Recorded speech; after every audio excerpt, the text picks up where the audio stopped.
Assalamualaikum warahmatullahi wabarakatuh. Perkenalkan, nama saya Miftah Rizkina Tanjung dengan NIM G00231102 dari kelompok B6. Di sini saya akan menjelaskan mengenai neuroanatomi.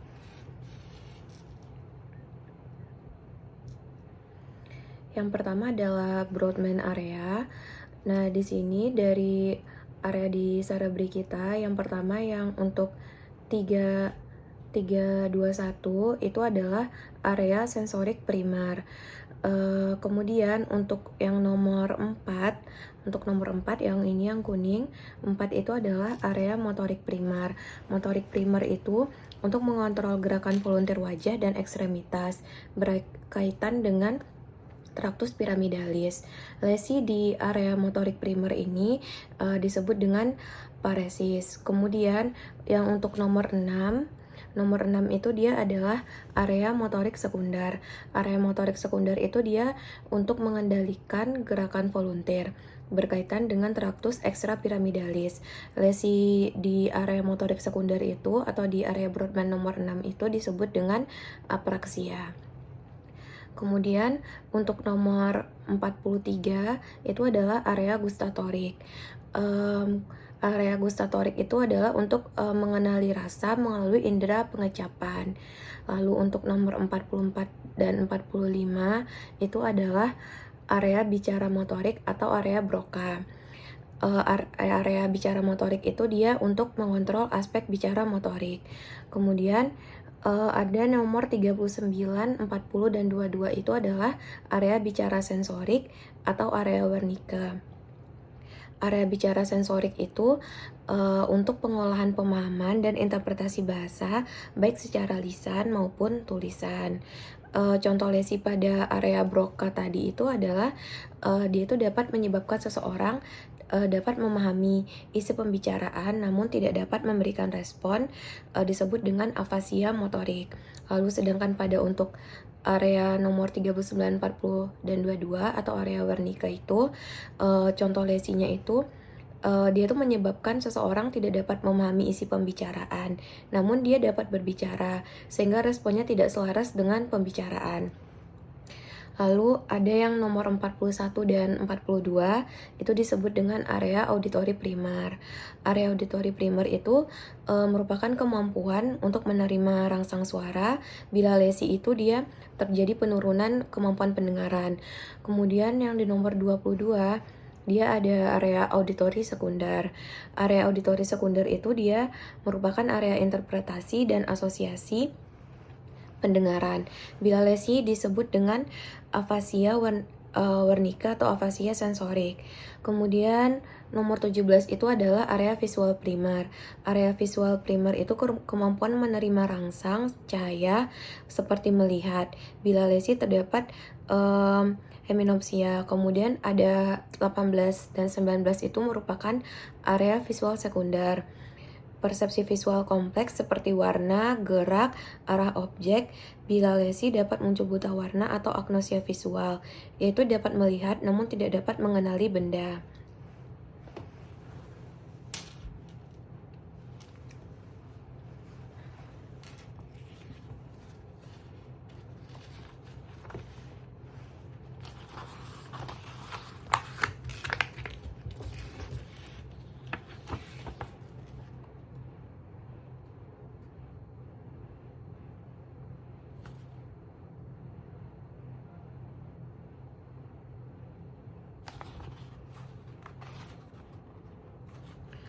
Kemudian lanjut ke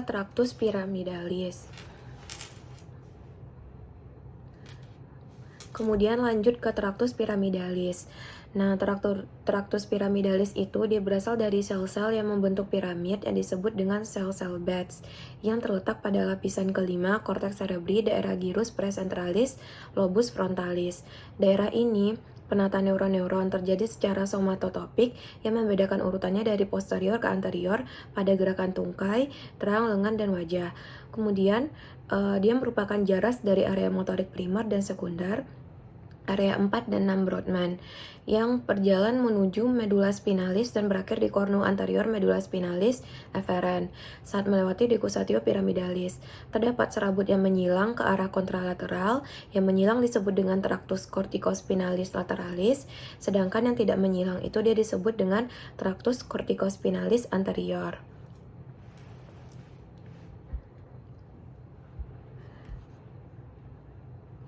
Nah, tadi kan tractus pyramidalis itu dia terbagi menjadi dua jaras, ada jaras kortikospinal sama kortikobulbar. Jaras kortikospinal itu dia merupakan jaras yang berkaitan dengan gerakan volunteer tertentu dan terlatih, terutama bagian distal ekstremitas, bermula dari akson sel-sel piramidal di lapis kelima korteks cerebri. Serat tractus pyramidalis berasal dari 2/3 gyrus presentralis dan 1/3 gyrus postcentralis. Dia itu mengatur gerakan otot tubuh tertentu berdasarkan homunculus motorik. Lalu tractus corticospinal itu dia berasal dari sel piramidal di korteks cerebri. 2/3-nya berasal dari gyrus presentralis dan 1/3 tadi dari gyrus postcentralis. Kemudian pada medula oblongata tractus corticospinal dia nampak permukaan ventral yang disebut dengan piramid. Sedangkan pada bagian kaudal, medula oblongata disebut 85% tractus corticospinal menyilang di sisi kontralateral pada decussatio pyramidalis. Sedangkan sisanya tetap pada sisi ipsilateral walaupun akhirnya akan tetap bersinaps pada neuron tingkat 3 pada sisi kontralateral pada medula spinalis. Tractus corticospinalis yang menyilang pada decussatio akan membentuk tractus corticospinal lateral dan yang tidak menyilang akan membentuk tractus corticospinal anterior. Tractus corticospinal lateralis nantinya akan terus menurun untuk masuk ke dalam substansia grisea cornu anterior, segmen vertebral, yang bersangkutan dan berakhir di sel-sel cornu anterior, dan selanjutnya akan mempersarafi otot-otot rangka melalui medula.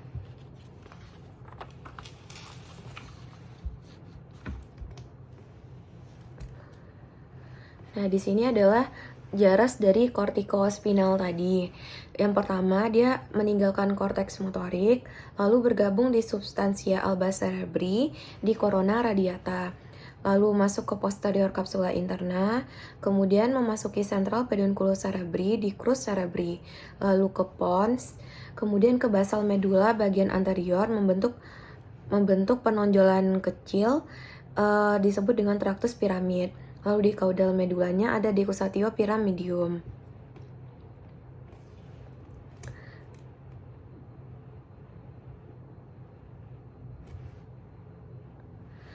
Lalu kemudian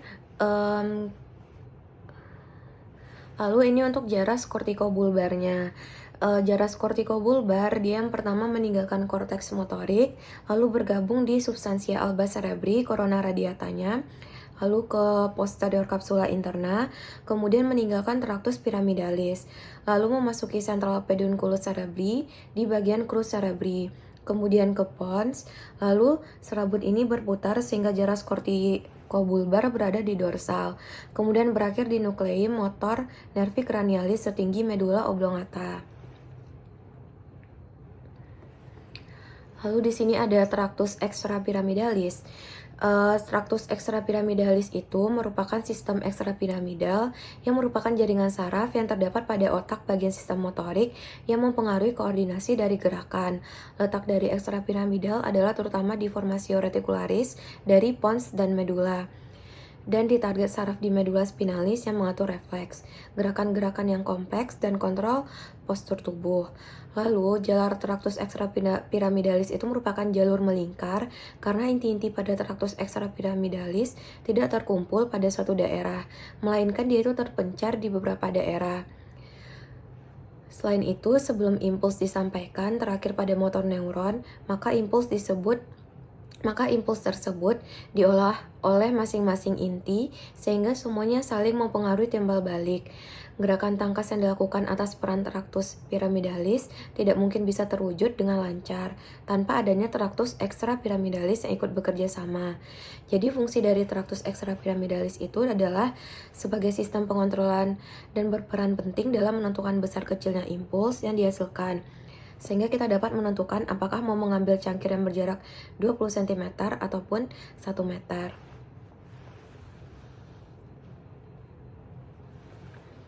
Lalu traktus ekstrapiramidalis itu dia terdiri dari traktus vestibulospinalis sebagai keseimbangan dan tonus otot, lalu ada traktus reticulospinalis ventrolateral yang berasal dari pons, kemudian ada traktus reticulospinalis lateralis, dia berasal dari medula oblongata.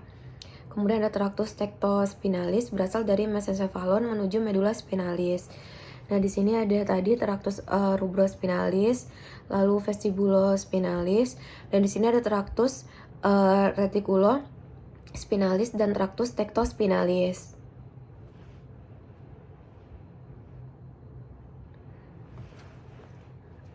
Lalu kita masuk ke ensephalon. Ensephalon itu atau otak, dia dibagi menjadi 3 bagian.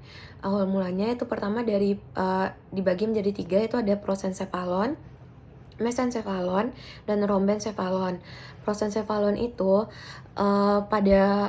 prosencephalon pada minggu ke-5 dia akan terbagi menjadi telencephalon dan diencephalon. Kemudian mesencephalon akan menjadi midbrain, lalu rhombencephalon dia akan terbagi menjadi metencephalon dan mielencephalon.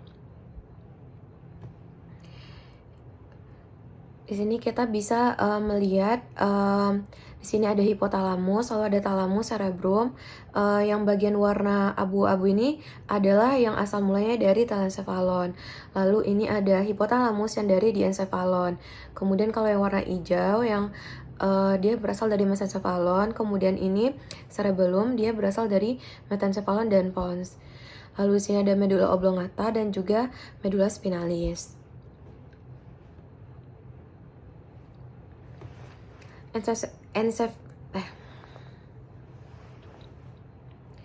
Ensephalon adalah komponen sistem nervosum. Ensephalon adalah komponen sistema nervosum sentral atau sistem saraf pusat (SSP). Selama perkembangan, ensephalon dapat dibagi menjadi 5 bagian yang saling bersinambungan, dari rostal atau kranial ke kaudal, yaitu dari telencephalon atau cerebrum yang menjadi hemisferium cerebri yang besar, permukaannya terdiri dari elevasi atau gyrus dan depresi cekungan atau sulcus, dan sebagian dipisahkan oleh viscera longitudinalis cerebri yang dalam dan mengisi area kranium di atas sensorium cerebelli dan terbagi menjadi lobus-lobus berdasarkan posisinya. Di ensephalon yang tersembunyi dari pandangan pada ensephalon orang dewasa oleh hemisferium cerebri, terdiri dari talamus, hipotalamus, dan struktur-struktur lain yang terkait, dan secara klasik dianggap sebagai bagian paling rostral dari truncus encephali. Walaupun demikian, dalam penggunaan umum yang digunakan saat ini, biasanya istilah truncus encephali ini merujuk pada mesencephalon, pos, medula, dan medula oblongata. Nah, kemudian ini mesencephalon atau midbrain, dia merupakan bagian pertama dari truncus encephali yang terlihat ketika ensephalon orang dewasa yang utuh diperiksa dan berada pada batas antara pada kedua fossa cranii media dan fossa cranii posterior. Nah, ini tadi yang di ensephalon, dia akan menjadi hipotalamus dan talamus. Lalu di sini ada mesencephalon, lalu ada pons yang asalnya dari metencephalon, kemudian cerebellum asalnya juga dari metencephalon, dan medula oblongata yang asalnya dari mielencephalon yang sebelumnya dari rhombencephalon.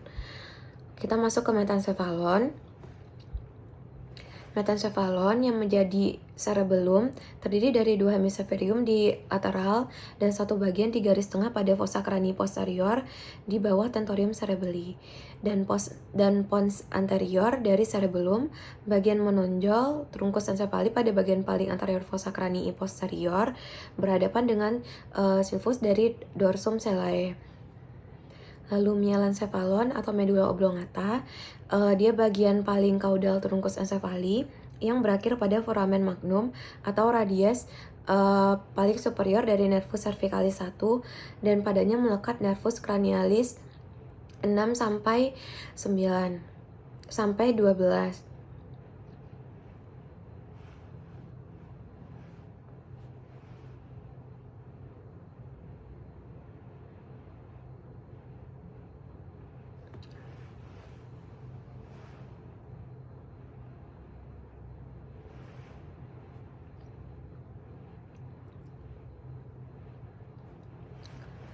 Lalu di sini ada cerebrum. Nah, cerebrum itu atau otak kita di sini ada tampak dari lateral. Di sini ada sulcus centralis, yang ini sulcus centralis atau Rolando, dia berada di antara gyrus presentalis dengan gyrus postcentralis. Kemudian ada di depannya gyrus presentalis itu ada sulcus precentralis, lalu ada gyrus frontalis superior, kemudian ada gyrus frontalis inferior. Kemudian di belakang gyrus postcentralis itu ada sulcus postcentralis. Lalu di bagian sini ada sulcus lateralis, yang sulcus lateralis sylvius, dia terdiri dari ramus anterior, ramus ascendens, dan ramus posterior. Lalu ada gyrus temporalis superior, yang ini di bawahnya ada sulcus temporalis superior, kemudian di bawahnya lagi ada gyrus temporalis medius. Lalu ada sulcus parieto-occipitalis yang memisahkan antara lobus parietal dengan lobus occipital.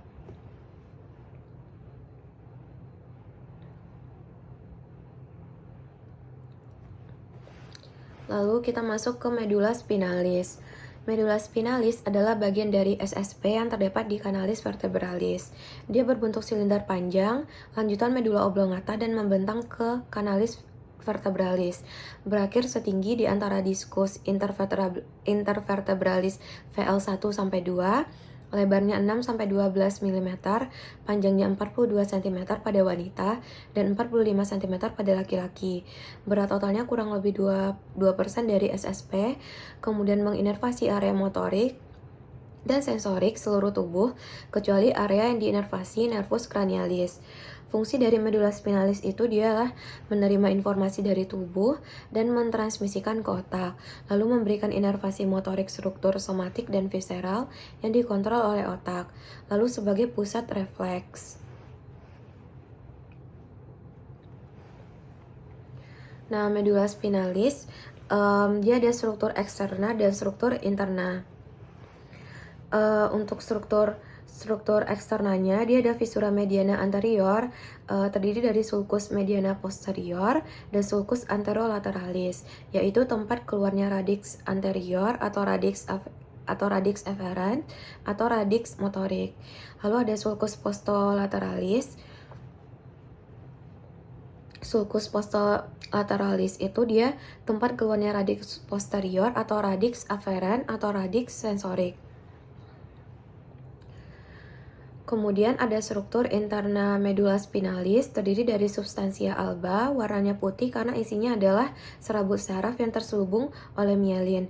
Jadi mielin ini yang membuat substansia alba itu berwarna putih. Lalu substansia alba akan dibagi menjadi 3 bagian, yaitu ada funiculus anterior, funiculus lateral, dan funiculus posterior. Kemudian ada substansia grisea. Substansia grisea ini warnanya abu-abu karena didominasi oleh badan sel saraf. Di tengahnya terdapat canalis centralis yang nantinya akan terisi oleh LCS hingga ke ventriculus terminale.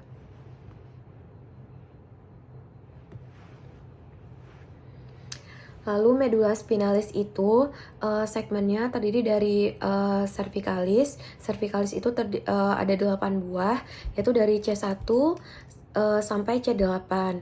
Kemudian untuk thoracalis dia ada 12, yaitu dari T1 sampai dengan T12. Yang ini yang warna merah. Kemudian ada lumbal terdiri dari 5, yaitu dari L1 sampai L5, ini yang warna ungu. Kemudian untuk sakral dia terdiri dari 5, yaitu dari S1 sampai S5, dan untuk koksigeal terdiri dari 1 buah. Nah, medula spinalis itu penampang melintangnya berbeda pada tiap segmen, yaitu pada segmen servikal, torakal, lumbal, dan sakral. Pada servikal gambarannya seperti ini dan torakal seperti ini, lalu untuk lumbar dan juga sakral. Setiap penampangnya itu gambarannya berbeda-beda.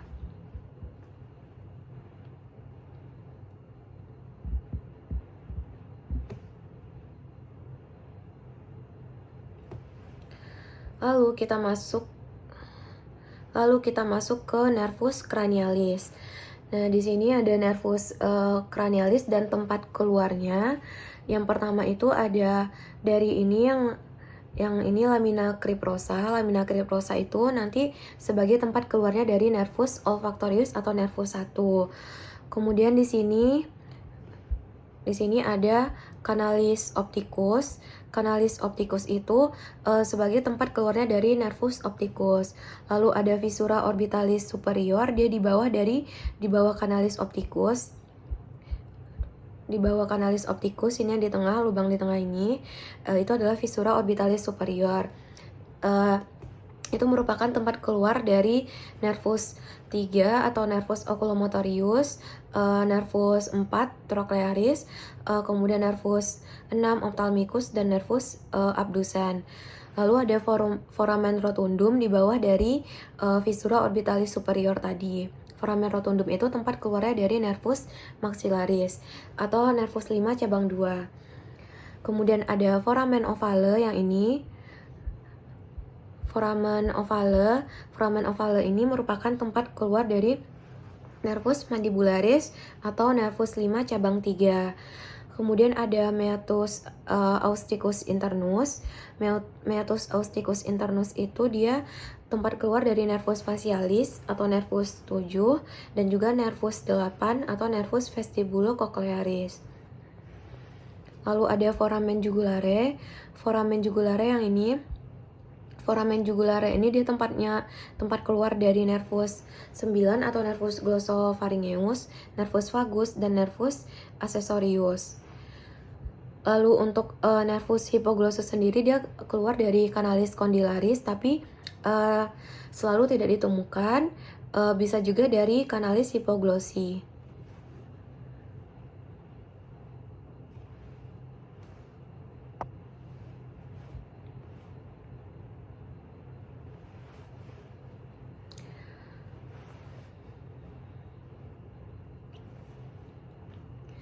Nah, di sini ada komponen dari nervus dan juga tempat keluarnya dan juga fungsinya. Yang pertama, nervus 1 yaitu nervus olfactorius, dia aferennya SA, keluarnya tadi dari lamina criprosa tulang etmoidal, fungsinya untuk penciuman. Lalu untuk nervus 2 atau nervus opticus, dia keluarnya dari canalis opticus, fungsinya untuk penglihatan. Kemudian nervus 3 atau nervus oculomotorius, dia itu eferennya GSE dan GVE. Dia itu keluar dari visura orbitalis superior. Dia itu GSE-nya mempersarafi musculus levator palpebra superior dan rectus superior, rectus inferior dan rectus medialis. Dia itu untuk akomodasi dari penglihatan. Lalu ada nervus 4, nervus trochlearis, dia keluar dari visura orbitalis superior juga, fungsinya untuk mempersarafi musculus obliquus superior. Kemudian ada nervus yang keempat, ada nervus kelima dan nervus trigeminus. Trigeminus itu dia keluarnya di visura orbitalis superior juga. Kemudian ada nervus abducens atau nervus 6. Dia keluarnya sama dari visura orbitalis superior juga, fungsinya mempersarafi musculus rectus lateralis. Lalu ada nervus facialis. Nervus facialis atau nervus 7, dia keluar dari foramen stylomastoideum. Kemudian ada nervus vestibulocochlearis atau nervus 8. Dia itu untuk keseimbangan. Kemudian lanjut ke nervus glossopharyngeus. Dia aferensia ada GVA, SA dan GSA. Eferensinya GVE. Nervus glossopharyngeus ini dia keluarnya dari foramen jugulare. Kemudian untuk nervus vagus atau nervus 10, dia untuk aferensinya ada GSA, GVA, eferensinya GVE, dia keluar dari foramen jugulare juga. Lalu yang keluar dari foramen jugulare juga ada nervus accessorius, dia itu mempersarafi musculi sternocleidomastoideus dan musculus trapezius. Kemudian ada nervus hipoglossus, dia keluar dari canalis hipoglossi. Fungsinya untuk mempersarafi musculi hipoglossus, genioglossus, dan siloglossus dan semua musculus intrinsik dari lingua atau lidah kita.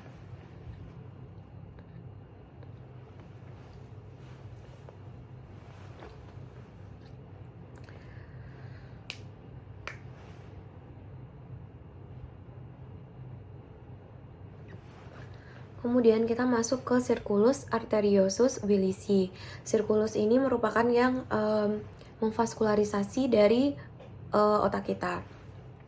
Jadi, ensefalon dia menerima suplai arterialnya dari dua vasus pembuluh darah, yaitu arteri vertebralis dan juga arteri carotis interna, yang saling berhubungan pada kavitas kranii untuk membentuk circulus arteriosus cerebri Willisi.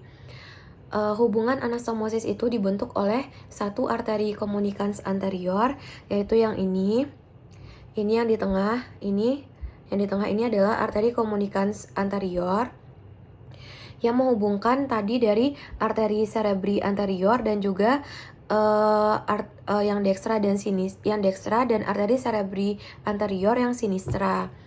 Kemudian dari dua arteri communicans posterior, ini arteri communicans posterior ada dua, yaitu bagian kanan dan kirinya. Arteri communicans posterior satu pada setiap sisi yang menghubungkan arteri carotis interna dengan arteri cerebri posterior. Nah, tadi circulus arteriosus Willisi itu kan dari arteri vertebralis sama dari arteri carotis interna.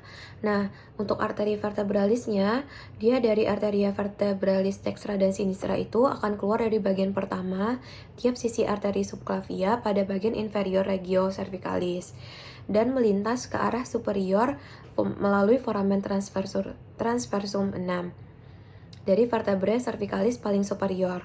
Kemudian saat memasuki kavitas kranii melalui foramen magnum, tiap arteri vertebralis mengeluarkan cabang kecil ramus meningeus. Lalu berlanjut ke depan, arteri vertebralis mengeluarkan 3 ramus tambahan kecil sebelum bergabung dengan pembuluh darah pasangannya untuk membentuk arteri basilaris. Satu cabang bergabung dengan pasangannya dari sisi yang lain untuk membentuk satu arteri spinalis anterior yang kemudian turun pada visura mediana anterior medula spinalis. Lalu cabang kedua adalah arteri spinalis posterior yang lewat ke posterior mengelilingi medula kemudian turun pada fasies posterior medula spinalis pada area perlekatan radix posterior. Ada 2 arteri spinalis posterior, satu pada setiap sisinya. Walaupun arteri spinalis posterior dapat berasal langsung dari arteri vertebralis, tapi arteri ini lebih sering bercabang dari arteria inferior posterior cerebelli. Tepat sebelum kedua arteri vertebralis bersatu, tiap arteri memberi cabang arteri cerebelli inferior posterior. Lalu lanjut pada arteria carotis interna, dia itu 2 arteri carotis interna muncul sebagai salah satu dari 2 cabang terminal arteri carotis communis. Arteri ini berjalan terus ke superior menuju basis kranii dan keduanya memasuki kanalis caroticus. Saat masuk ke kavitas kranii, tiap arteri carotis interna memberi cabang arteri ophthalmica, arteri communicans posterior, arteri cerebri media, dan arteri cerebri anterior. Lalu kita masuk ke jalur penglihatan, yaitu ada media refrakta.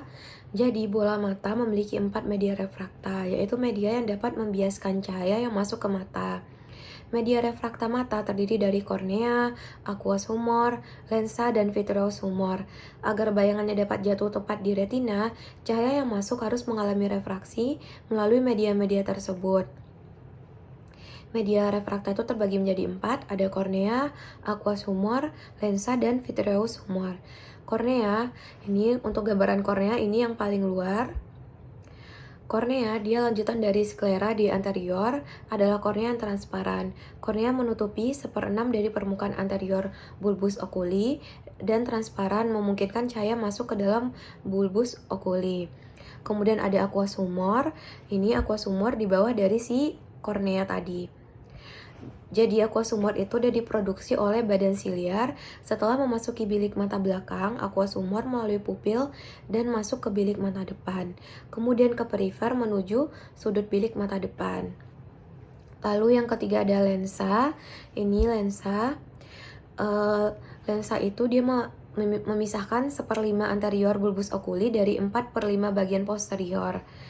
Lensa tersebut transparan, merupakan cakram elastis biconvex yang melekat secara melingkar pada muskuli yang berhubungan dengan dinding luar bulbus oculi.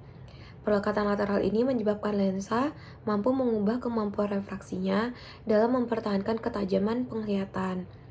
Lalu ada vitreous humor ini, vitreous humor itu berada di corpus vitreous. Pada corpus vitreous terdapat kanalis hyaloid yang merupakan sisa dari arteri hyaloid yang merupakan pembuluh darah embrional untuk vaskularisasi dari lensa. Selain itu di sini juga ada retina, kemudian ada sklera, lalu di sini ada makula dan ada koroid dan juga fovea centralis. Fovea centralis itu adalah merupakan titik di mana kita dapat melihat benda dengan sangat jelas karena di situ terdapat banyak sel kerucut.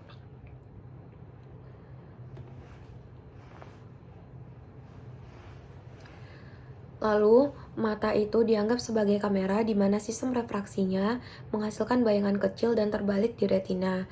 Rangsangan itu diterima oleh sel batang dan kerucut di retina, yang diteruskan melalui saraf optik nervus 2 ke korteks cerebri pusat penglihatan nervus 2 atau nervus opticus. Kemudian supaya bayangannya tidak kabur, kelebihan cahaya itu diserap oleh lapisan epitel pigmen di retina. Bila intensitas dari cahaya terlalu tinggi, maka pupil akan mengecil untuk menguranginya. Lalu daya refraksi kornea hampir sama dengan humor aqueous, sedang daya refraksi lensa hampir sama pula dengan badan kaca.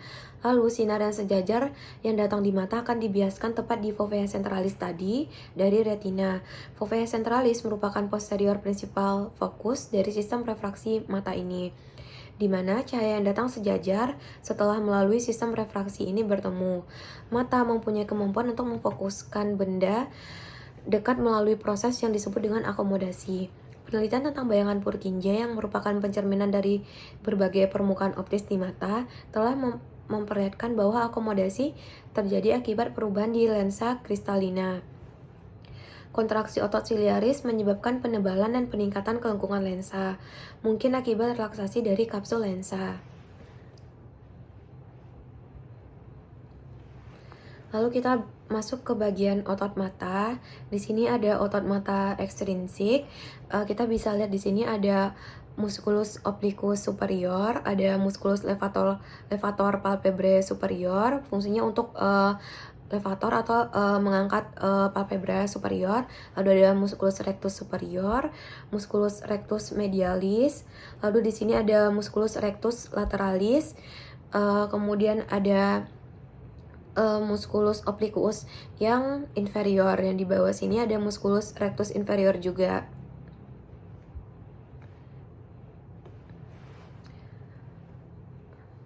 Nah, sedangkan di sini tadi kan tampak dari lateral, sedangkan yang ini tampak dari depan atau anterior. Di sini sama, di sini ada musculus levator palpebrae superioris, lalu ada musculus rectus superior di atas musculus levator palpebrae, lalu ada musculus rectus medialis, ada musculus rectus medialis yang lateralis juga, musculus rectus inferioris, lalu ada musculus obliquus inferior, sama ada musculus obliquus superior yang nanti tempat inervasi dari nervus trochlearis. Sedangkan musculus rectus lateralis itu tempat inervasi dari nervus abducens.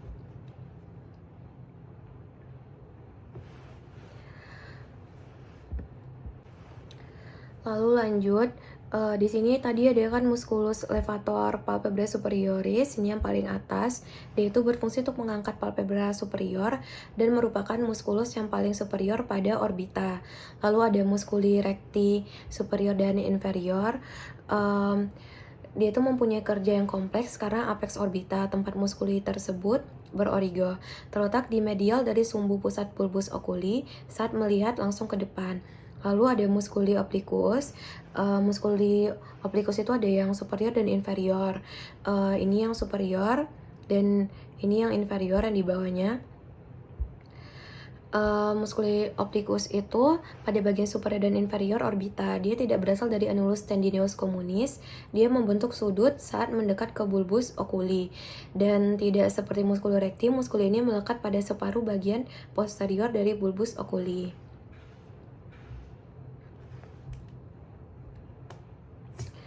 Lalu lanjut, Di sini itu ada tabel dari musculus tadi, musculus mata, dan origo insersio dan juga fungsinya.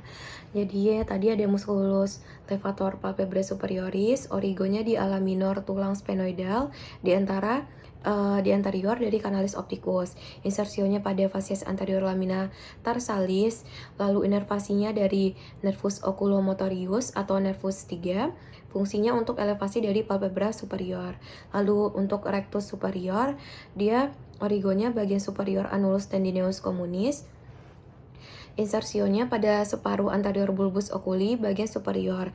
Inervasinya dari nervus oculomotorius juga, nervus 3 di ramus superiornya. Fungsi dari musculus rectus superior ini adalah untuk elevasi, aduksi, dan juga rotasi dari medial bulbus oculi.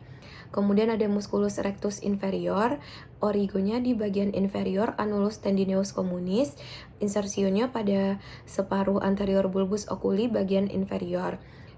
Inervasinya masih sama dari nervus 3, nervus oculomotorius di ramus superiornya.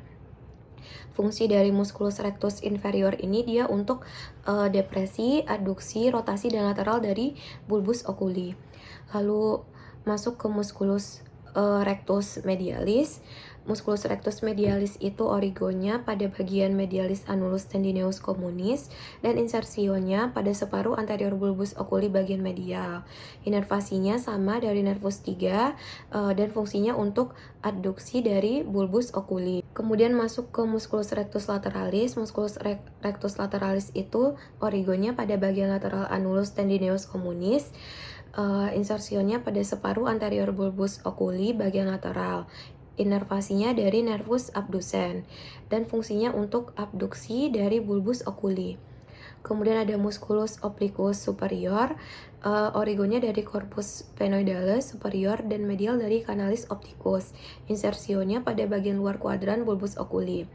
Lalu inervasinya dari nervus trochlearis. Fungsi dari musculus obliquus superior itu untuk depresi, abduksi, rotasi medial bulbus oculi. Lalu musculus obliquus inferior, dia origonya pada bagian medial dasar orbita posterior di margo orbitalis. Lalu insersionya pada bagian luar kuadran bulbus oculi. Inervasinya dari nervus 3, yaitu nervus oculomotorius pada ramus superior. Fungsi dari musculus obliquus inferior itu adalah untuk elevasi, abduksi, rotasi, dan dari lateral bulbus oculi.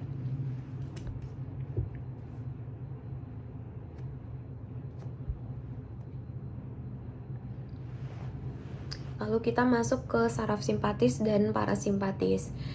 Di sini terdapat tabel dari perbedaan saraf simpatis dan juga parasimpatis. Nah, untuk simpatis itu asalnya dari segmen di thoracolumbar, parasimpatis dari craniosacral.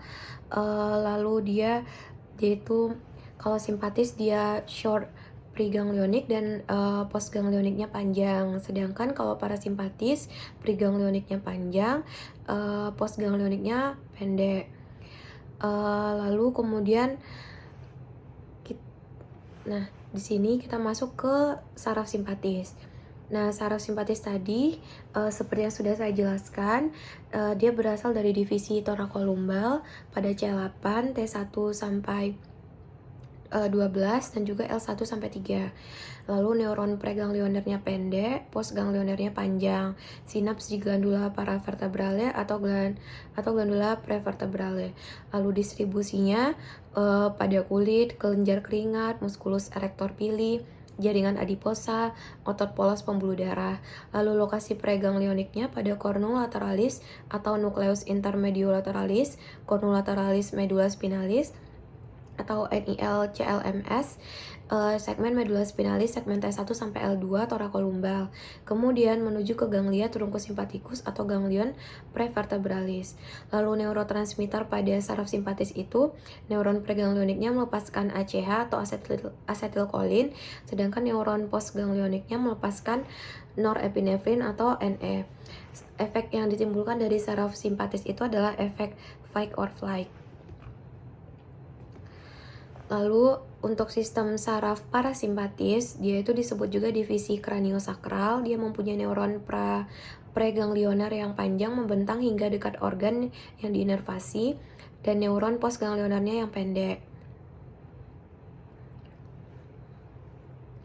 Lalu badan sel neuron preganglioner terdapat di nuklei batang otak, terdapat di NC3, kemudian di substansia grisia lateralis S2, 3, dan 4 medula spinalis.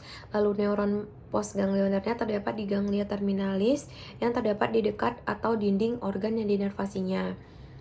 Neurotransmitter dari saraf parasimpatis itu, preganglionik dan postganglioniknya, dia sama-sama melepaskan asetilkolin atau ACH.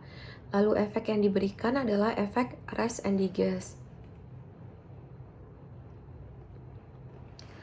Lalu terakhir kita masuk ke modalitas dari syaraf kranial atau dari nervus kranial.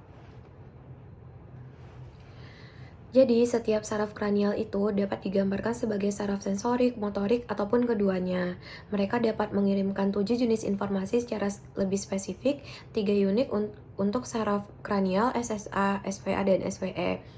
Jadi modalitas sensorik untuk aferen, dia ada terbagi atas sensori somatik umum atau GSA, dia itu untuk sensasi umum dari kulit. Lalu ada sensori visceral umum atau GVA, dia itu untuk sensasi umum dari organ dalam. Lalu ada sensori somatik khusus atau SSA, dia itu yaitu indera yang berasal dari ectoderm, misalnya penglihatan, suara, keseimbangan. Lalu ada sensori visceral khusus atau SVS atau SVA, dia indera yang berasal dari endoderm, misalnya rasa atau bau. Kemudian untuk modalitas motorik eferen, dia itu ada motorik somatik umum atau GSE untuk otot rangka, motorik visceral umum atau GVE untuk otot polos usus dan motorik otonom. Lalu motorik visceral khusus atau SVE, dia otot yang berasal dari lengkung faring.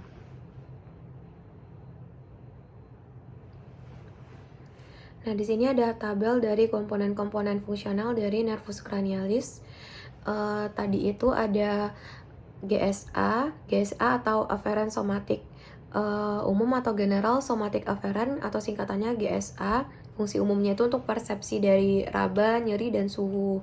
Nervusnya ada dari nervus trigeminus, nervus 5, nervus facialis, lalu ada nervus glossopharyngeus dan nervus vagus. Kemudian untuk GVA atau general visceral afferent, dia itu input sensori, fungsinya untuk input sensorium dan viscera. Nervusnya ada nervus glossopharyngeus dan nervus vagus. Lalu SA atau special afferent, dia fungsinya untuk penghirupan atau penciuman, kemudian pengecapan, penglihatan, pendengaran, dan keseimbangan. Nervusnya ada nervus olfactorius, nervus opticus, nervus facialis, nervus vestibulocochlearis, dan nervus glossopharyngeus. Kemudian ada nervus vagus. Lalu ada GSE atau General Somatic Efferent. Dia fungsi umumnya untuk persarafan motorium menuju otot rangka yang volunter. Dia nervusnya ada nervus oculomotorius, nervus trochlearis, nervus abducens, dan nervus hypoglossus. Lalu untuk GVE atau General Visceral Efferent, dia fungsi umumnya untuk persarafan motorium menuju otot polos, otot jantung, dan glandulae. Nervusnya sendiri yang untuk nervus GVE itu ada nervus oculomotorius, nervus facialis, nervus glossopharyngeus, dan nervus vagus. Lalu ada BM atau General Visceral Efferent yang untuk persarafan motorium menuju otot rangka yang berasal dari mesoderma branchiomericum. Nervus cranialisnya ada nervus trigeminus, nervus facialis, kemudian glossopharyngeus, dan juga nervus vagus. Di sini ada tabel dari modalitas syaraf kranialnya. Tadi untuk nervus 1 atau olfactorius, dia itu adalah SSA. Lalu untuk opticus atau nervus 2, dia juga SSA. Lalu untuk nervus 3, nervus oculomotorius, dia GSE dan GVE. Lalu untuk nervus trochlearis atau nervus 4 itu dia GSE. Lalu nervus 5, trigeminus itu dia SVE dan GSA. Lalu untuk nervus abdusen dia GSE, nervus 7 atau nervus facialis dia GVE, SVE, SVA, dan GSA. Lalu untuk nervus vestibulocochlearis itu dia SSA. Lalu nervus glossopharyngeal dia itu GVE, SVE, GSA, GVA, dan SVA. Lalu untuk nervus vagus dia GVE, SVE, GSA, GVA, dan SVA juga. Lalu dari spinal accessorius atau nervus accessorius itu dia SVE, lalu nervus hypoglossus dia GSE. Nah, di sini kita akan bahas lebih mendalam dari tabel-tabel yang tadi. Yang pertama itu tadi kan nervus 1 ada nervus olfactorius. Komponennya dia merupakan sensorik atau SVA. Fungsinya untuk penciuman, lalu tempat keluarnya di tengkorak itu di celah-celah lamina criprosa osis ethmoidalis. Lalu nervus 2 atau nervus opticus, dia komponennya sensorik SSA. Fungsinya untuk penglihatan, tempat keluarnya di tengkorak canalis opticus. Lalu nervus 3 oculomotorius, komponennya motorik GSE dan GVE. Fungsinya untuk mengangkat kelopak mata atas, menggerakkan bola mata ke atas, ke bawah, dan medial. Lalu untuk kontraksi pupil, akomodasi mata, tempat keluarnya di tengkorak visura orbitalis superior. Lalu untuk nervus 4, dia ada nervus trochlearis, komponennya adalah komponen motorik GSE. Fungsinya untuk membantu menggerakkan bola mata ke bawah dan lateral. Tempat keluarnya di tengkorak ada di visura orbitalis superior. Lalu untuk nervus 5 atau nervus trigeminus itu dia divisi ada dua divisi, ada divisi ophthalmicus, komponennya itu sensorik atau GSA, fungsinya untuk kornea, kulit dahi, kulit kepala, kelopak mata, dan hidung.